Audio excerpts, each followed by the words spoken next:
லக்ஷ்மி, சூர்யா எப்படி எனக்கு அவமானத்தையும் அசிங்கத்தையும் தேடி கொடுத்தியோ, இனிமேல் நீ என் பிள்ளையே கிடையாது, இனிமேல் நீ என்கிட்ட பேசுகிற வேலை வச்சுக்காத சொல்லிட்டு அழுதுகிட்டே ரூமுக்குள்ளே போயிடுறாங்க.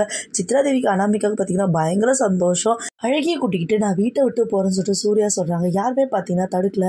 ஆனால் மகா போயிட்டு தடுக்கிறாங்க. இந்த குழந்தையோட அப்பா நீங்களாக இருக்கும்போது அம்மா யாருன்னு என்கிட்ட சொல்லுங்க அப்படின்றாரு. என்னால் எதுவும் சொல்ல முடியாதுன்னு சொன்னோடனே, அப்போ நான் இந்த வீட்டில் இருக்க முடியாது, எனக்கு என்ன உரிமை இருக்குது இந்த வீட்டில் இருக்கிறதுக்கு, எனக்கு எந்த உரிமையும் இல்லை, எனக்கு ஒய்ஃபாக நீங்கள் இது வரைக்கும் எந்த மரியாதையும் கொடுத்தது கிடையாது, இடமும் நீங்கள் எனக்கு கொடுத்தது கிடையாது, நான் இந்த வீட்டை விட்டு போகிறேன்னு சொன்னாங்க. சூர்யா பார்த்தீங்கன்னா கண்ணீர் விட்டுட்டு பயங்கரமாக அழுகுறாரு. ஆனால் வெளியே சொல்லலை. என்னை விட்டு போயிடாத மகா, என்னை புரிஞ்சுக்கோ அப்படின்ற மாதிரி பார்த்தீங்கன்னா சொல்கிறாரு. பாப்பா பார்த்தீங்கன்னா, மகா எங்கே போகிற, நானும் வரேன் அப்படின்னு சொல்கிறாங்க. இல்லைம்மா நான் கொஞ்சம் வெளியே போகிறேன், நான் வந்துடுறேன் கூடிய சீக்கிரம் அப்படின்னு சொல்லிட்டு மகா அழுதுகிட்டே போகிறாங்க. தாத்தா பாட்டியுமே பார்த்தீங்கன்னா மகா மகான்னு சொல்லிட்டு கூப்பிட்றாங்க. மகா இனிமேல் எனக்கு இந்த வீட்டில் எந்த உரிமையும் கிடையாது அப்படின்னு சொல்லிட்டு கிளம்பி வீட்டுக்கு போகிறாங்க. அங்கே பார்த்தீங்கன்னா கோடீஸ்வரி, என்ன மகா ரொம்ப சோகமாக வர, என்னாச்சு, வீட்டில் ஏதாவது பிரச்சனையா அப்படின்னு சொல்லிட்டு கேட்குறாங்க. அதெல்லாம் எதுவும்